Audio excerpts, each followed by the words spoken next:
I was elected as a democratic socialist, and I will govern as a democratic socialist.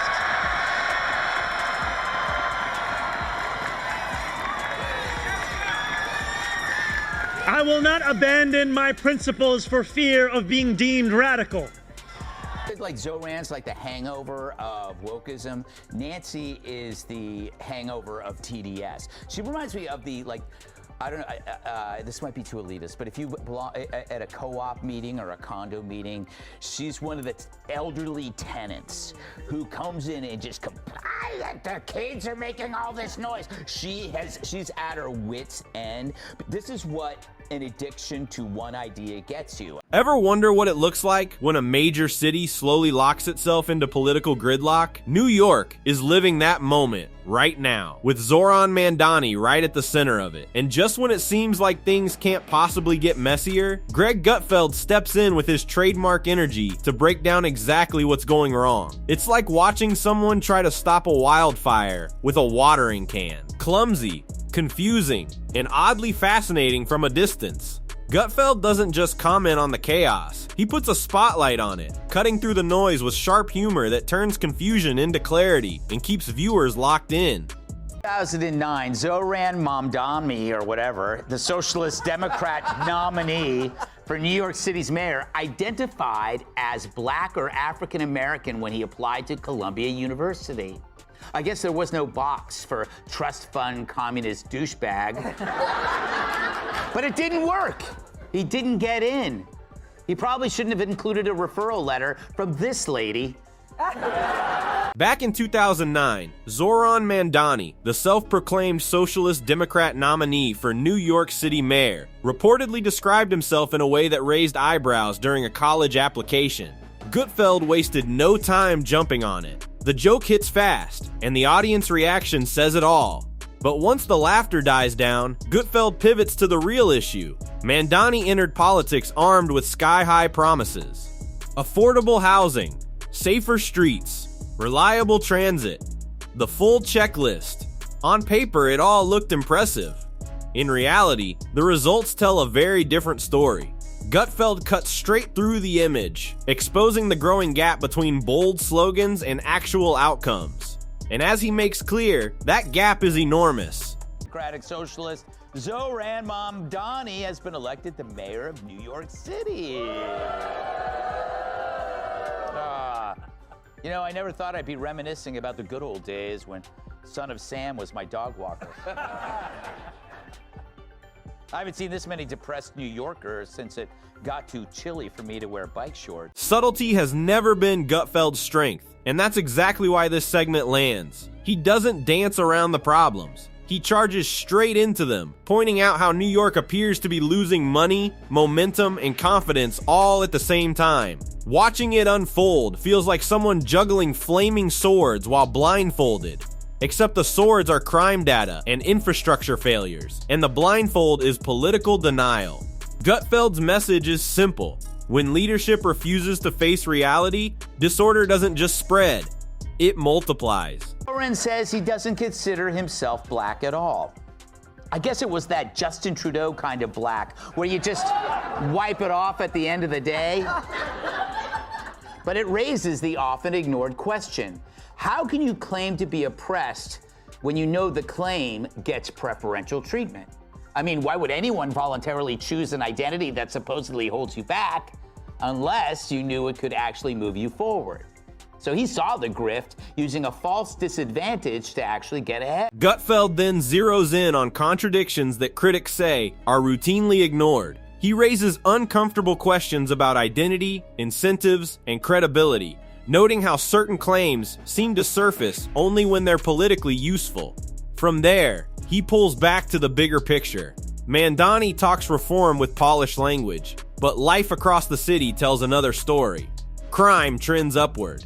Buildings strain under pressure. Subway schedules feel unreliable at best. No amount of clever phrasing can cover those cracks. While speeches keep flowing, the city keeps sending distress signals that no rebranding campaign can hide.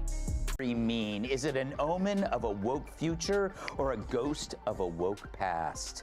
True, he really is the hangover from a decade of heinous ideas where repeat criminals are the victims, men can be women, and brain damage is considered a plus.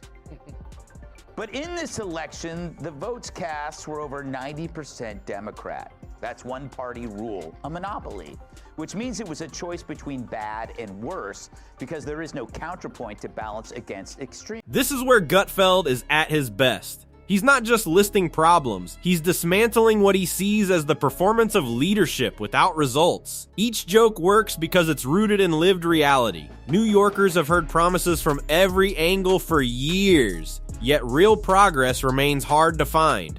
Gutfeld breaks down Mamdani's record like a failed experiment, highlighting frustrations that continue to pile up. Housing shortages, public safety concerns, aging infrastructure, even the ongoing war with rodents that appear to be winning. And through it all, Mamdani insists everything is under control. Gutfeld's disbelief mirrors what many viewers are already thinking. Mayor for New York City, Zhoran Mamdani, has introduced his all-female transition team. At least we think they're female. True, since Zhoran won, there have already been a few minor changes to the city. For example, the naked cowboy has already been replaced by the naked goat. And now every play on Broadway. The humor sticks because it's grounded in everyday experience. It's difficult to argue when someone points to City Hall, lists missed benchmarks, and asks how a city known for culture, commerce, and creativity struggles with basic functionality. Gutfeld doesn't invent problems. He reframes them, turning dry policy failures into sharp, accessible commentary. Housing remains a prime example. Big promises were made, but affordability still feels out of reach. Construction continues. Complaints grow louder. Rents climb while transit systems fail without warning. As officials offer reassurance, Gutfeld highlights the disconnect, laughing not because it's funny, but because the irony is impossible to miss. If the party feels differently about that, as Jessica says, then they really gotta talk louder about it, because that's the problem. You guys didn't speak up.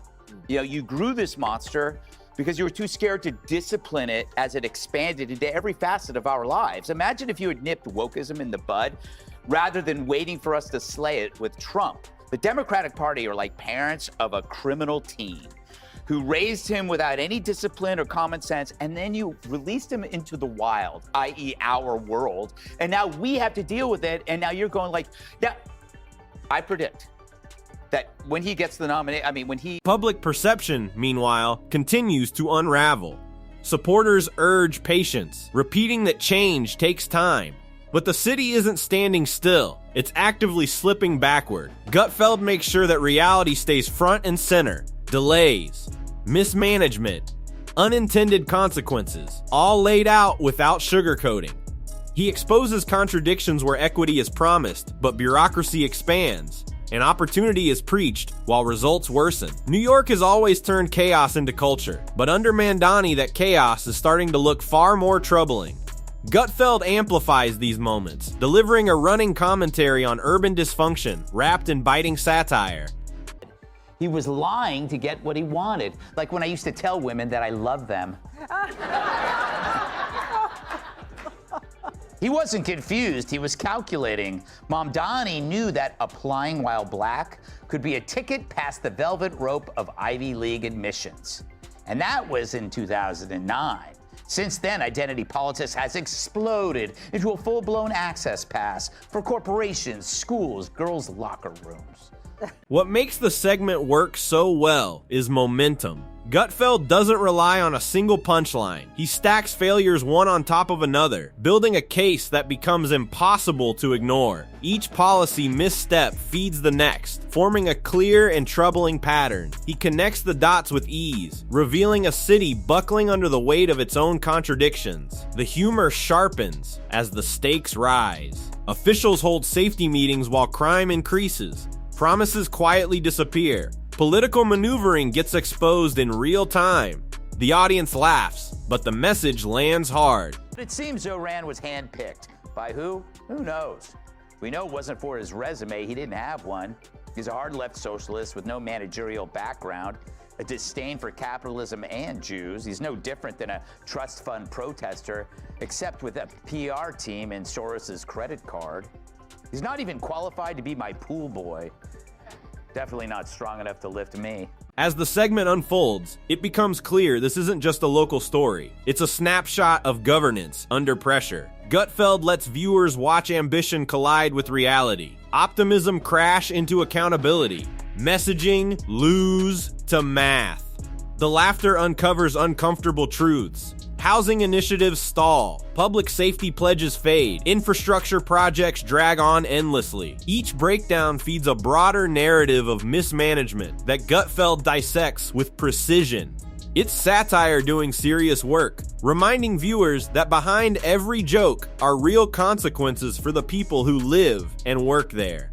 Shocked in the green room that you asked, do you think that Zhoran will be searched or frisked before entering the White House? And I thought, that's a provocative question, but you raised a good point. What we were actually talking about in the green room is how much easier it is to change the diaper of a baby girl than a baby. That is legitimately what the talk was. That's what we were talking about. So Mamdani has grown up real fast in the first. At its core, this is a clash between intention and execution, vision and competence. Gutfeld isn't just reacting, he's holding up a mirror and forcing leadership to look at its reflection. Passion alone isn't enough, and good intentions don't guarantee good results. With sharp timing and controlled exaggeration, he turns critique into compelling storytelling.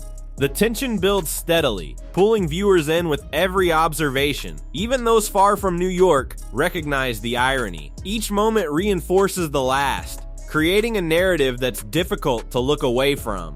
What's his connection to the city?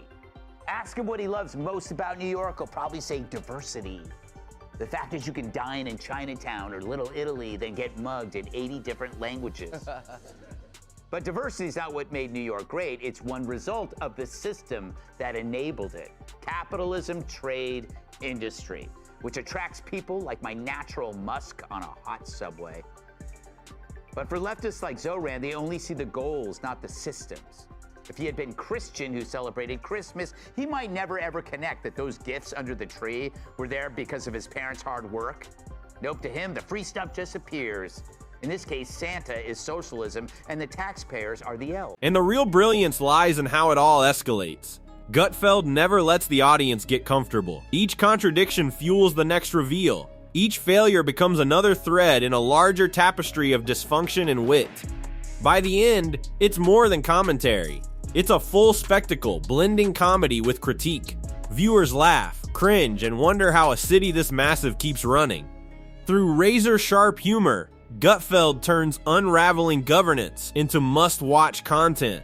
The picture becomes clear. A city on edge, a leader with big ambitions and serious blind spots, and a commentator who turns every misstep into a lesson wrapped in laughter. And just when it feels finished, Gutfeld reminds everyone the story isn't over. The chaos, it seems, is only getting started.